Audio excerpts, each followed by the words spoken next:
Madhava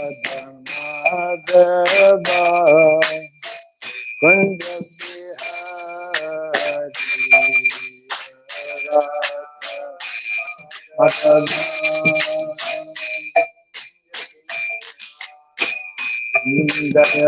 Radha Madhava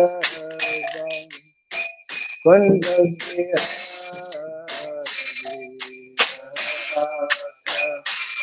Madhava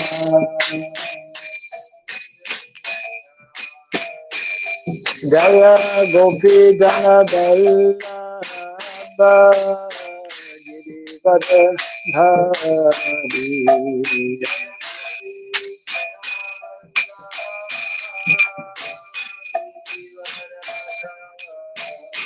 Jaya Gopi Jana Vallabha Girivara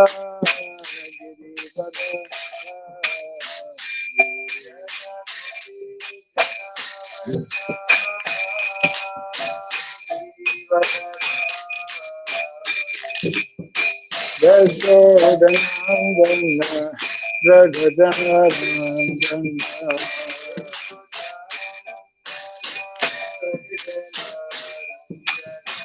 Yashodanandana Rajajanandana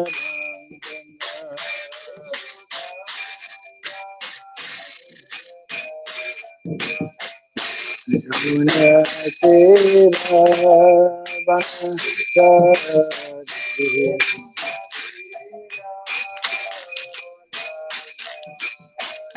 Yamuna Tera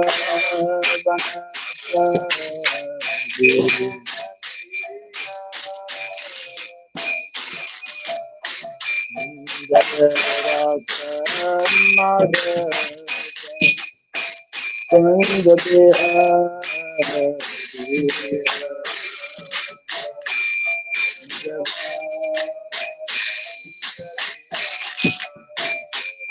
Jaya Radha Madhava Kunda Bihari Radha Madhava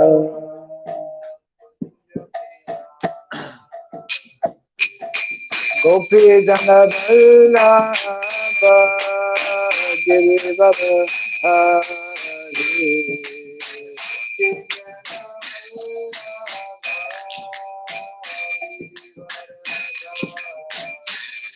Jai Gopi Jana Vallabha Girivara Dhari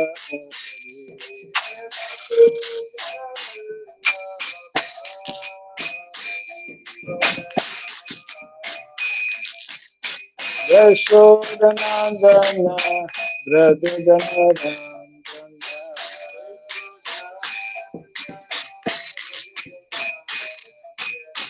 Yashodanandana Brajajanandana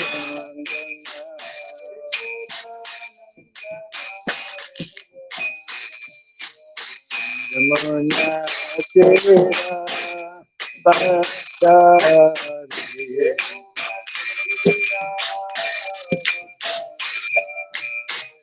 Yamuna Tera Vanasrama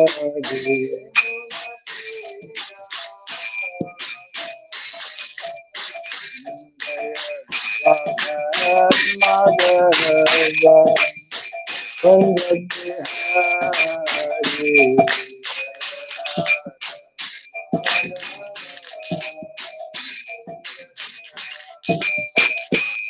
Jaya Radha Madhava Kunda Bihari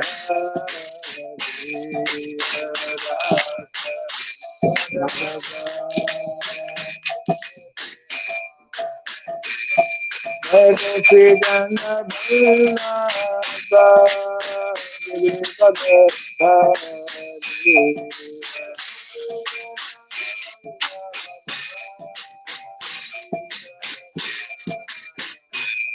Jai Gopi Jana Vallabha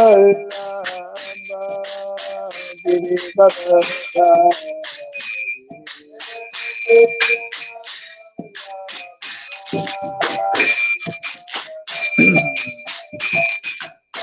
Yashodanandana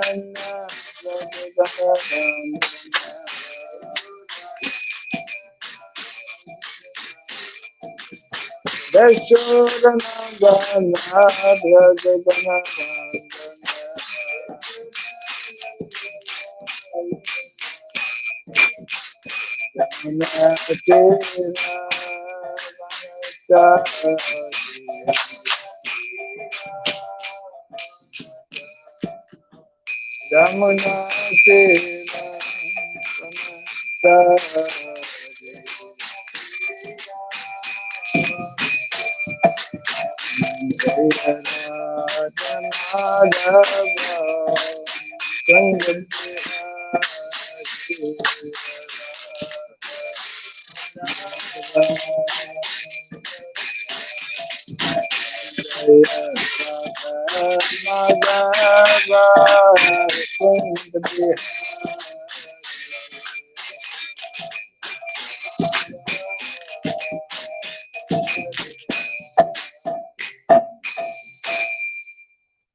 Hare Krishna, Hare Krishna, Krishna Krishna, Hare Hare, Hare Rama, Hare Rama, Rama Rama, Hare Hare.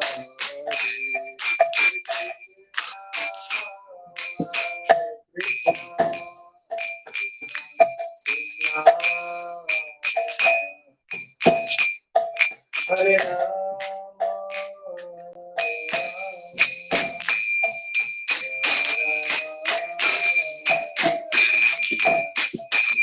Hare Krishna, Hare Krishna, Krishna Krishna, Hare Hare, Hare Rama, Hare Rama, Rama Hare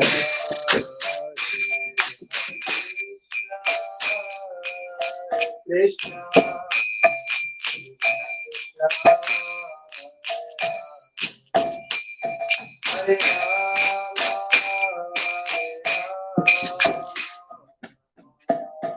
Hare Hare Krishna, Hare Krishna, Krishna Hare Hare, Hare Rama, Hare Rama, Hare Hare.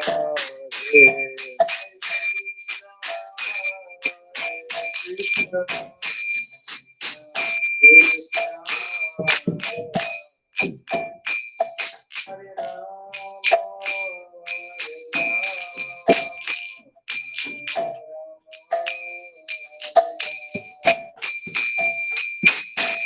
Hare Krishna, Hare Krishna, Krishna Krishna, Hare Hare, Hare Rama, Hare Rama, Rama Hare Hare.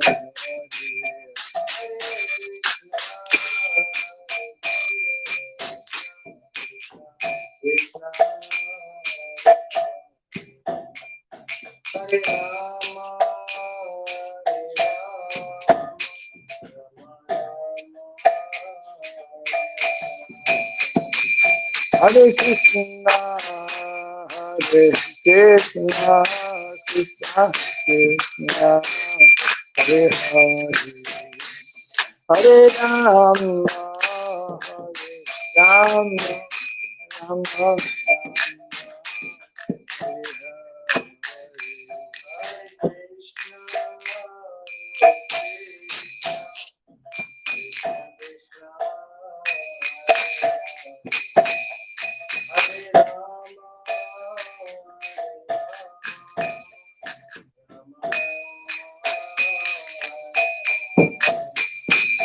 Hare Krishna, Hare Krishna, Krishna Krishna, Hare Hare,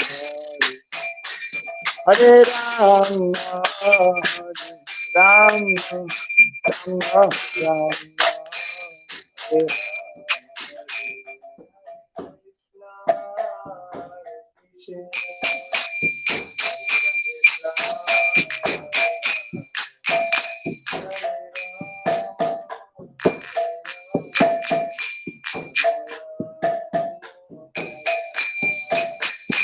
Hare Krishna, Hare Krishna, Krishna Krishna, Hare Rama, Hare Rama,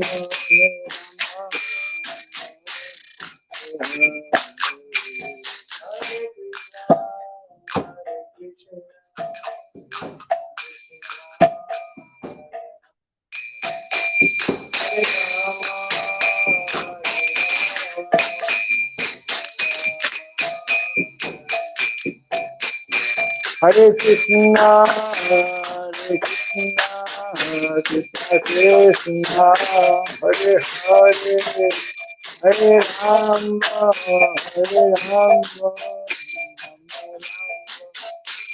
Hare Hare.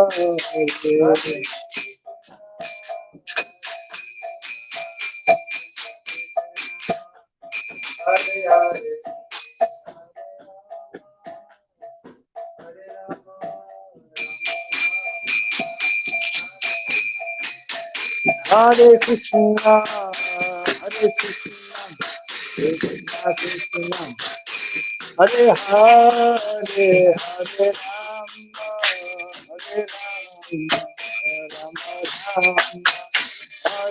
Hare Rama, Rama Rama, Hare Hare,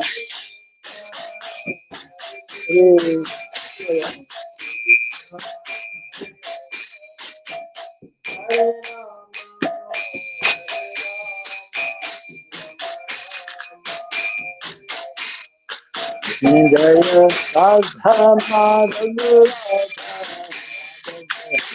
Radhe,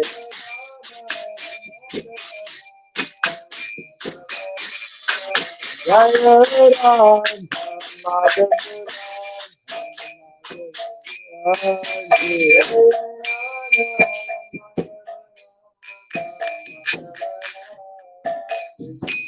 Jaya Prabhupada, Prabhupada, Jaya Prabhupada, Prabhupada,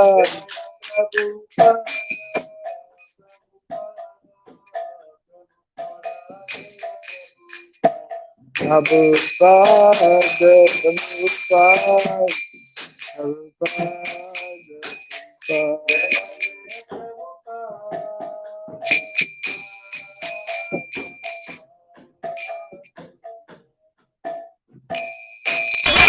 Gaura Pimanandi, Jayam Visupada Paramahamsa, Pri Rajagachaja Stota Satta Sri Srimad, His Divine Grace, Srila Charanaravinda Bhaktivedanta Swami, Srila Prabhupada ki, Ananta Koti Vaishnava Vrinda ki, Iskan Deviti, Founder Acharya's Divine Grace Srila Prabhupada ki, Namacharya Srila Haridas Thakur ki, Samavata Bhakta Vrinda ki, Harinam Sankirtan ki, Grantaraj Bhagavatam ki, Jayani Taigaur Primanande. All glories to the assembled devotees, all glories to the assembled devotees, all glories to the assembled devotees.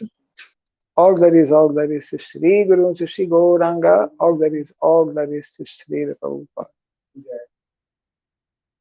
Om Ajnanatirmirandasya Gyananjana Shalakaya Dakshurandalitam Jena Tasmai Sri Gurave Namaha Sri Chaitanya Manobhistam Stapitam Jena Bhutale Swayam Rupa Kadamahyam Dadati Swapadantikam Vandeham Sri Guru Sri Juta Parakamalam Sri Gurun Vaishnavam Sya Sri Rupam Sagrajatam Sahagana Raghunatan Vitam Tvam Sajivam Sadvaitam Savadhutam Parijana Sahitam Krishna Chaitanya Devam Sri Radha Krishna Padam Sahagana Lalita Sri Vishakanditam Sha. Hey Krishna Karuna Sindhu Dinabandhu Jagatpate Gopisha Gopika Kanta Radha Kanta Namostute Tapsakamsana Gourangi Radhe Vrindavaneshwari Vrishabhanu Sute Devi Pranamami Hari Priye.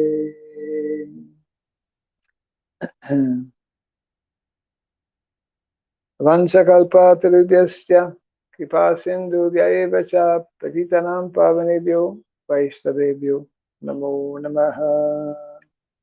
Narayanam Namaskritya Naram Chaiva Narottamam Devim Saraswatim Vyasam Tato Jayamudiraye.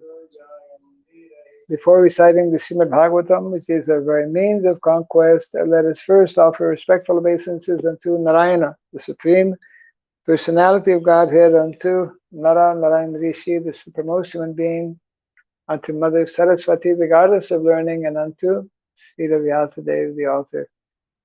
Nasta Prayeshavadveshu Nityam Bhagavata Sevaya Bhagavati Tamasloke Bhaktir Bhavati Naistiki.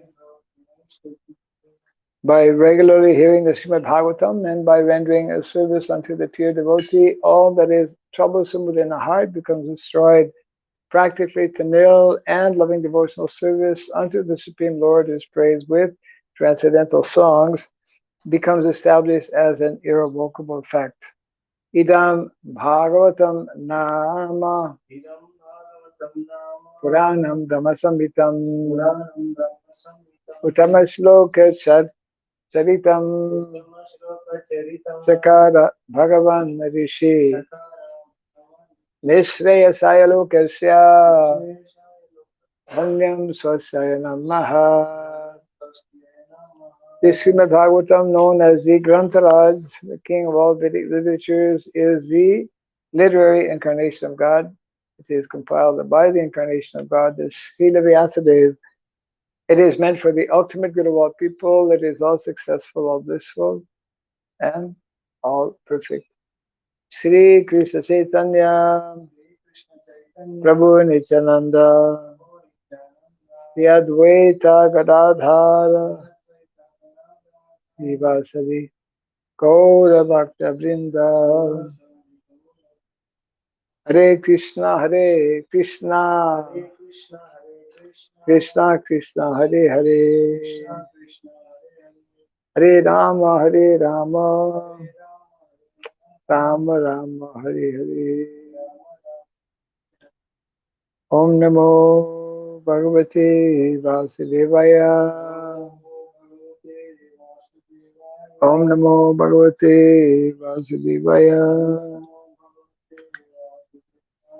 Om Namo Bhagavate Vasudevaya.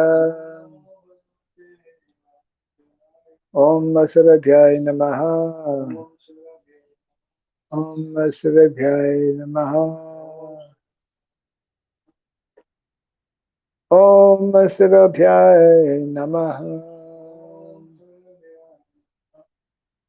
Mukham karoti vatanam pangum langayate girim yadkripatam bande Sri Gurum Dinataram yadkripatam bande Sri Gurum Dinataranam.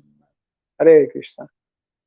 Welcome to our ongoing reading from Srimad Bhagavatam, continuing canto number 7, chapter 13, entitled The Behavior of a Perfect Person. And we will cover a few verses today, which are, it is the story being narrated by Narada Muni regarding Prahlad Maharaj, who, while wandering with his associates somewhere in South India in the Sahya Saya area, near on the bank of the Godavari, actually. Traditionally, people used to build temples. People used to live on the banks of rivers, and especially holy rivers. So this is the setting here. Prahlad Maharaj is specifically traveling along with some of his close associates with the intent, actual intention of coming in contact with saintly persons so that he can hear from them, learn from them, and in this way make ongoing further progress in Krishna consciousness. So in these few verses, he is approaching this saintly person, and he will be speaking a few sentences, a few words, and the saintly person who is lying on the ground, totally uh, not taking care of himself, will be hearing all of these nice words that we will hear this morning from Prahlad Maharaj. And after hearing, then tomorrow he'll start speaking. I mean, we will read we will begin to hear the response of this saintly person in the following text coming tomorrow, which will begin from, I believe, text number 21. Yes. So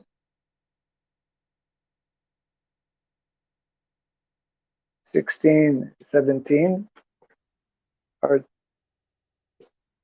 together. So we will read the first one, 16. Vibharshi kayam pivanam sodyamo bhogavan. There's Bhagavan and Bhogavan. This is Bhogavan. Yatha vittam Shaivo Jamavatam Bhogo Vetavatam Iha Bhoginam Kalu Deho Ayam Piva Bhavati Nandyatha Vivarshi Kayam. Oops. Oh, okay. This is 16, 17, but huh? 16. No, what's happening here is that the 16, 17 are together, but instead of the normal 4 lines per verse, 16 has only 2 lines. 17 has 4 lines. It's okay, so we unusual. Bavarshi kayam pivanam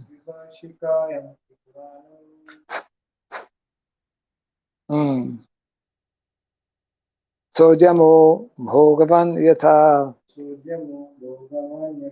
vittam chaivo jamavatam bhogo vivattamam iha bhoginam kalu dehoyam iva bhavati nanyatha Vivarshi kayam pivanam Sojamo bhogavan yatha Vitam chaivo jamavatam Bhogo vitam vatam iha Bhoginam kalu dehoyam Piva bhavati nanyata Vibharshi kayam pivanam Sojamo bhogavan yata vitam chaivo jamavatam bhogo vitavatam miha bhoginam kalu deho yam piva bhavati nanyatha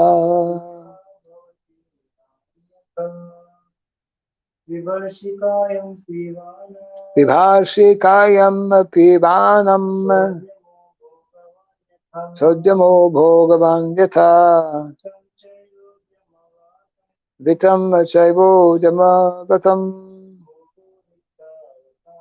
bhogo vivatam iha bhoginam kalu deho yam piva bhavati nanyatha vibharshi. You are maintaining kayam, a body, pivanam, fat, saujama, one who endeavors, bhogavan, one who enjoys, yatha, as, vittam, money, cha, also, eva, certainly, ujjamavatam, of a person, of persons always engaged in economic development, bhogaha, sense gratification, vittavatam, of for persons who possess considerable wealth, iha, in this world, bhoginam, of the enjoyers, karmi, of the, okay, karmi, yeah. Kalu, indeed, dehaha, body, I am this, piva, very fat, bhavati, becomes, na, not, anyatha, otherwise. Translation and purport by His Divine Grace A.C. Bhaktivedanta Swami Srila Prabhupada Ki. Seeing the saintly person to be quite fat, Prahlad Maharaj said, "My dear sir, you undergo no endeavor to earn your livelihood, but you have a stout body, exactly like that of a materialistic enjoyer. I know that if one is very rich and has nothing to do, he becomes extremely fat by eating and sleeping and performing no work." Kindly repeat after me. Seeing the saintly person to be quite fat, Prahlad Maharaj said, "My dear sir, you undergo no endeavor to earn your livelihood, but you have a stout body, exactly like that of a materialistic enjoyer. I know that if one is very rich and has nothing to do, he becomes extremely fat by eating and sleeping and performing no work." Very interesting purport that Prabhupada will give here about fatness, obesity. It is called obesity. Srila Bhaktisiddhanta Saraswati Thakur did not like his disciples to become very fat. In the course of time, he would become very anxious upon seeing his fat disciples becoming bogies or enjoyers of the senses. This attitude is herewith confirmed by Prahlad Maharaj, who was surprised to see a saintly person adopting ajagraha vritti, and becoming very fat. In the material world also, we generally see that when a man who is poor and skinny gradually endeavors to earn money through business or some other means, and he then gets the money. He enjoys the senses to his satisfaction. By enjoying the senses, one becomes fat. Therefore, in spiritual advancement, becoming fat is not at all satisfactory.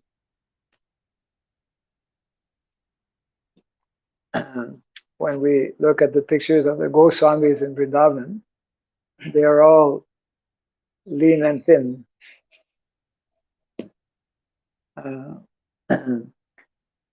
Very interesting point being made here,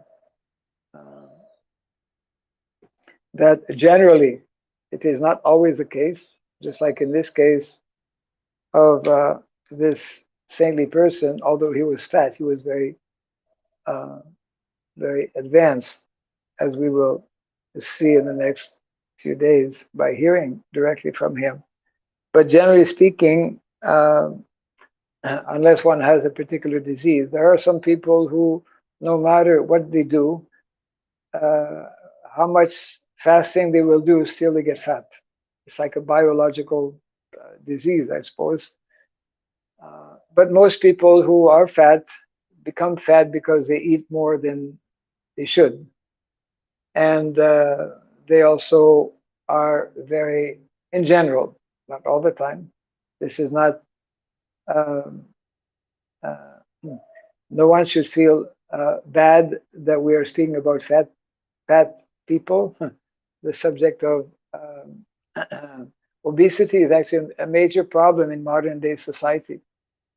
A few years ago, the U.S. Army had become very concerned because they were having difficulty recruiting young men in the army, because many, even today, actually came out recently in the news also, that the very serious problem in America, probably not only in America, but more so in America, because in addition to the problem of obesity, many people are addicted to different types of drugs, isn't it?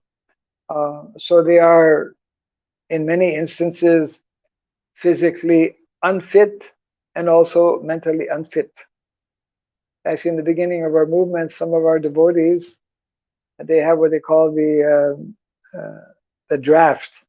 They draft people. They in America, any young person between the age of like 18 to 25 especially can be drafted by the army, you know. And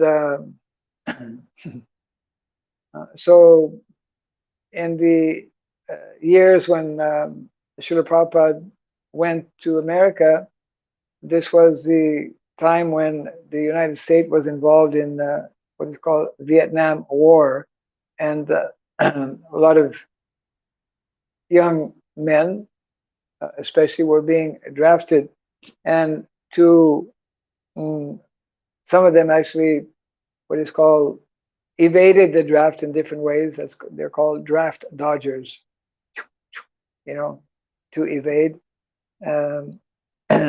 And some of them, on the plea of not being qualified, they mimicked persons who are not sane. So the point being that when we live a very sensual life, materialistic life, modern day society especially is focused on so-called material advancement, this is the hedonistic, the word hedonism. Hedonism means the philosophy of eat, sleep, drink, and be merry. The Prabhupada explained this was philosophy was there in India a long time ago also. There's nothing new. But when a whole civilization becomes focused as is the situation pretty well all over the world, then we develop this kind of situation where an increasing number of people become what is called overweight. Overweight. They have clubs, overweight clubs. You know, like they have clubs for people who are addicted to alcohol. They're called, what is it? Alcohol Anonymous, something like that. And they have Weight Watchers Club. They watch over each other. What are you eating today? You know, don't eat so much. They're like support groups. Of course, if somebody becomes actually Krishna conscious, we are not supposed to take intoxication, and we don't. And we're not supposed to overeat. Sometimes we do, but automatically these things are become checked. So Prabhupada is making the point because he was very closely connected with the Gaudiya Math, and he knew that his Guru Maharaj, Srila Bhakti Siddhanta Saraswati Thakur, would sometimes make the point to those of his disciples who were overweight that they should not. Generally, one does not, unless, as we mentioned earlier, unless it is a biological kind of like disease, the organs are not working properly, and one just kind of automatically gets fat. But generally, it is due to overeating. And of course, overeating is one of the principles in Krishna consciousness that we should be aware of. So it means that basically when we give too much attention to this body, in Krishna consciousness, we are meant to minimize the demands of the body, isn't it? But in modern day materialistic way of life is that we are constantly endeavoring to increase. The body by nature is demanding. The senses are wanting, isn't it? The eyes want to see, the ears want to hear, the tongue wants to taste. The senses are constantly active, and it is quite natural because by nature we are, we could say, pleasure-seeking living entities. We are by nature meant to be happy. The problem is that because the majority of people are not cultivating spiritual life, are not practicing Krishna consciousness, therefore they have to be engaged in a materialistic way. They have to gratify their different senses in a materialistic way. We also gratify our senses in this in that we,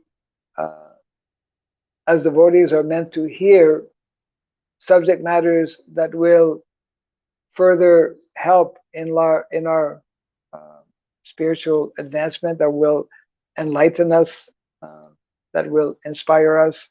We are meant to see beautiful forms of the Lord, especially the Archa Vigraha form of the Lord. And many people actually become attracted to our movement, especially because we have very attractive deities. You know, Srila Prabhupada did something very unique by, you know, like traditionally, even now in many temples in India, the old traditional temples, to have darshan, you know, it's a very small place, and usually have darshan for very short, usually dark also. Srila Prabhupada made the darshans completely open, giving large altars and whatnot. So Krishna consciousness means how to properly utilize one's senses in Krishna's service.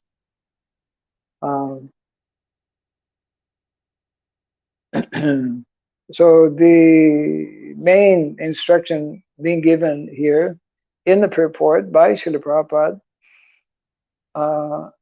is that therefore in spiritual advancement becoming fat is not at all satisfactory.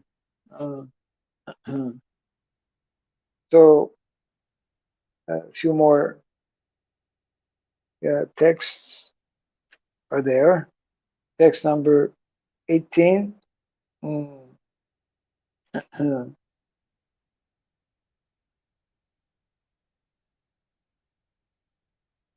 Nate shayanasya nirujamasya brahmanu harto yata eva voga abhogino yam tava vipradeha piva yatastad vatana kshamam chet.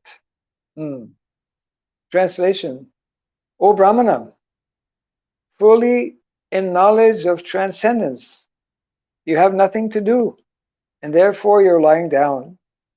It is also understood that you have no money for sense enjoyment.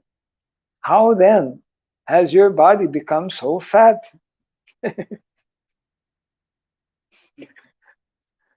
Only somebody like Prahlad Maharaj can speak to somebody he's not met before. He doesn't know that person, but we'll see a few things here. Under the circumstances, if you do not consider my question impudent, kindly explain how this has happened. So, in the purport, generally those engaged in spiritual advancement take food only once. Those who are serious take food only once, either in the afternoon or in the evening. If one takes food only once, naturally he does not become fat, generally. The learned sage, however, was quite fat, and therefore Prahlad Maharaj was very surprised. Because of being experienced in self-realization, a transcendentalist certainly becomes bright-faced, and one who is advanced in self-realization must be considered to possess the body of a Brahmana. Because the bright-faced saintly person was lying down and not working and yet was quite fat, Prahlad Maharaj was puzzled and wanted to question about this. So some additional insight regarding food. We are not meant to deprive ourselves from food, especially in the early stages of Krishna consciousness. In the beginning, one actually is very much encouraged to take prasadam, as much prasadam. Prabhupada himself was, in the early days, of course, it was very difficult to resist prasadam because Prabhupada himself was cooking. You know, nobody knew how to cook Indian food, Vedic food. So Prabhupada himself was cooking, and one time actually one of the early disciples, I think he might not have yet had become a disciple, and he had started to come to 26 Second Avenue. The very, very early days, you know, just few people were coming, and so this one devotee, actually later on he became Satsvarup Maharaj. So he recalls how he was doing some social work. So,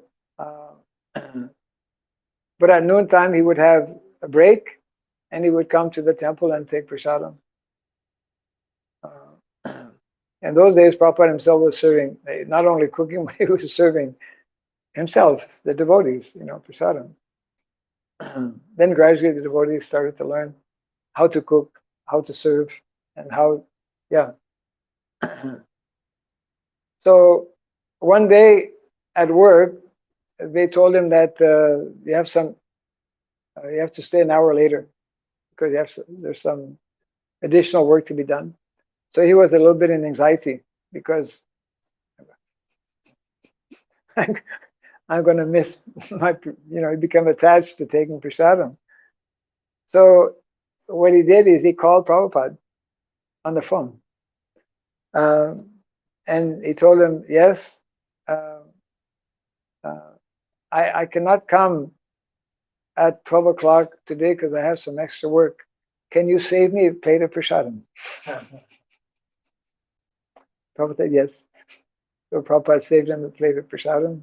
And so he came an hour later on and sat down, and Prabhupada served him prasadam.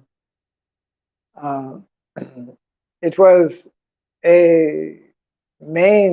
it still remains a major attraction whenever we have like Rath Yatra festival or any kind of festival. Prasadam is like, the most awaited moment of that whole program.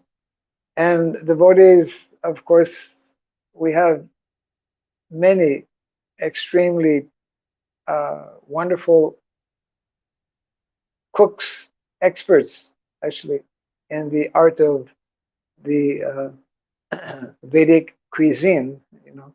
We have devotees like Mataji Yamuna Devi, who wrote a number of very wonderful books. Karma Rupa Prabhu also, they're like especially well-known, famous devotees, proper disciples who specialize in cooking. Our movement is known as, sometimes referred to as the kitchen religion, because, and even today, of course, we are distributing the largest vegetarian food distribution is done actually by ISKCON devotees. So here it is also pointed out how this particular person who was lying on the ground was bright-faced, and we will hear in the next verse how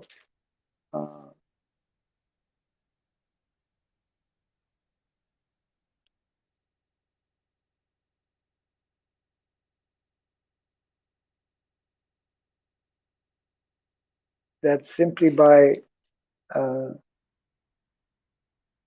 looking at the features of an individual, Prahlad Maharaj was expert in analyzing and understanding the nature and the character of a person simply by looking at him.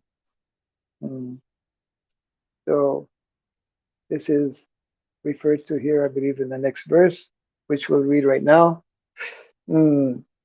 Kavikalpo nipuna drik chitra priya katha samaha lokasya kurvata karma she tad vikshita piva. This is text 19, the translation. Your honor appears learned, expert, and intelligent in every way. You can speak very well, saying things that are pleasing to the heart. You see that people in general are engaged in fruitive activities, yet you are lying here inactive. Purport. Prahlad Maharaj studied the bodily features of the saintly person, and through the saint's physiognomy,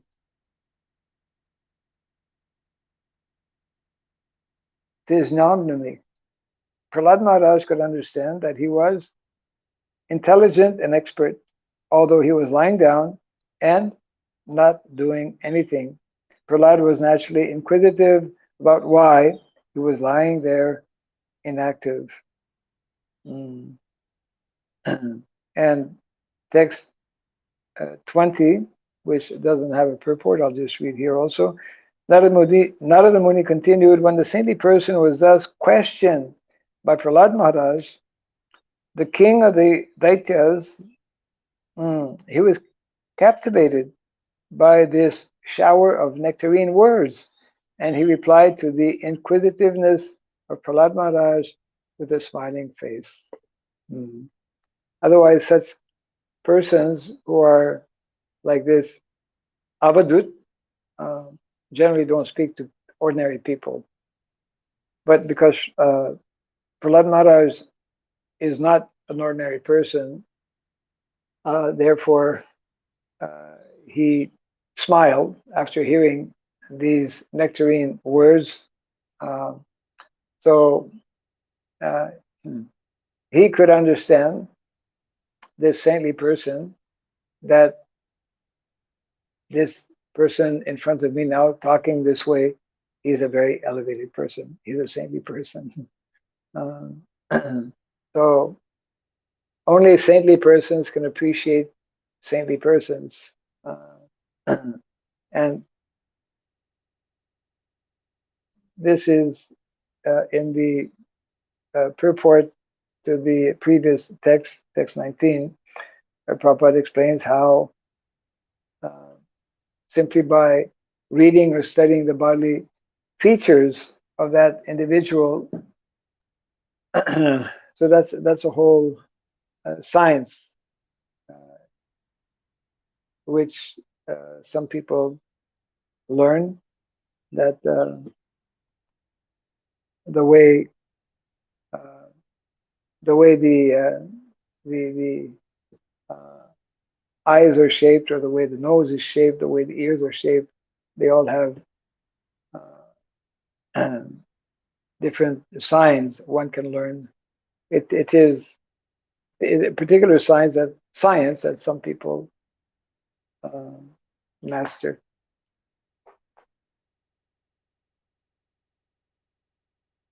So this is the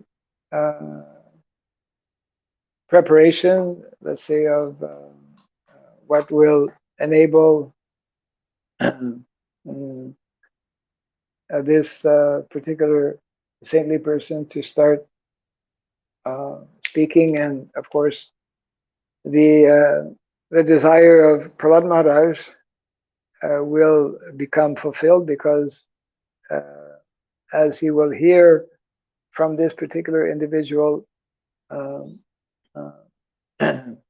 he will become very pleased and happy to hear about his understanding of Krishna consciousness. Ultimately, means his different realizations, and the behavior of such an individual obviously cannot be imitated.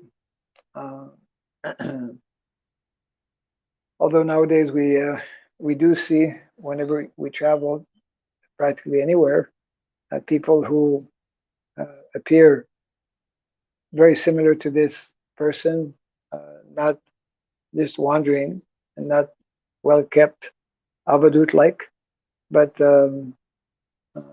such personalities are very, very rare, and one can learn from them. Yeah.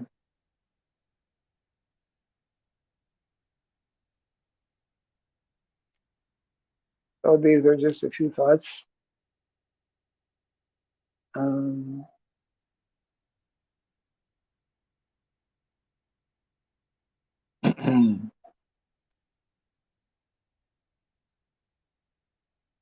So we started with verse number 16. Yeah, 16 and 17. So I'll just read this again, and if there's any comment. Reading text number 16 and 17. Seeing the saintly person to be quite fat, Prahlad Maharaj said, "My dear sir, you undergo no endeavor to earn your livelihood, but you have a stout body exactly like that of a materialistic enjoyer. I know that if one is very rich and has nothing to do, he becomes extremely fat by eating and sleeping and performing no work. Yeah. Anything? We see that some devotees are fat, but they are very serious in spiritual life. We see that some devotees are fat, but very serious in spiritual life. Yes. It is not necessarily a disqualification, but what does become a disqualification on the long run is that if one is addicted to overeating, isn't it? If one is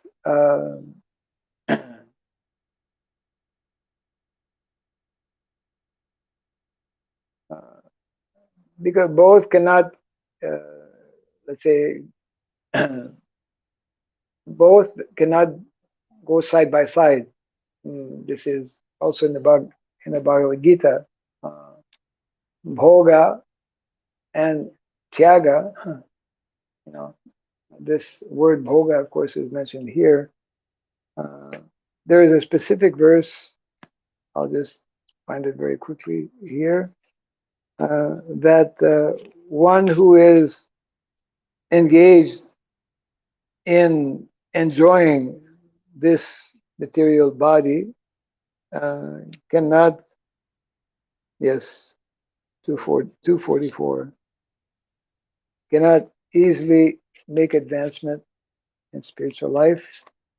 And that's in the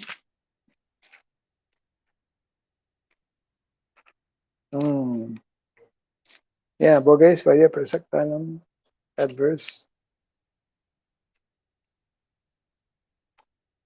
Bhogaisvarya Prasaktanam Taya Parita Chetasam Vyabhasayatmaka Buddhi Samadhao Na Vidhiyate. In the minds of those who are too attached to sense enjoyment and material opulence, and who are bewildered by such things, the resolute determination of devotional service to the Supreme Lord does not take place. So, being fat is not a disqualification per se, but generally people who become fat, generally, not all the time as we mentioned earlier, is due to overeating, overindulgence, and therefore it goes against the very concept of Krishna consciousness or of spiritual life, spiritual advancement. We cannot make tangible spiritual advancement if we are too much on the body platform, if we are engaged in sense gratification, isn't it? So this is being pointed in this verse in the Bhagavad Gita. The resolute determination for spiritual life cannot take place. So, so therefore, one must be enthusiastic to preach Krishna consciousness. At the same time, one should know that that enthusiasm to preach will not be able to be maintained for a long time if one simultaneously is engaged in activities of sense gratification, which basically means also that by not taking seriously the four basic principles that we vow to follow at the time of initiation, then we cannot make proper advancements in Krishna consciousness, which is again directly connected with what is instructed in the second canto of the Srimad Bhagavatam, first canto rather, first canto but second chapter of the Srimad Bhagavatam, that unless one becomes firmly established in the mode of goodness. So mode of goodness means one is regulated and disciplined in life and not allowing his senses to be out of control, as those in the lower modes of nature are. So therefore, the characteristic of someone in the mode of goodness, firmly, strongly situated in the mode of goodness, is that he has come to the point of very firmly, very strictly following these four rules and regulations. And that same instruction given, of course, by Srila Rupa Goswami, the first instruction of the nectar of instruction, isn't it? Whereby one should learn to control these four urges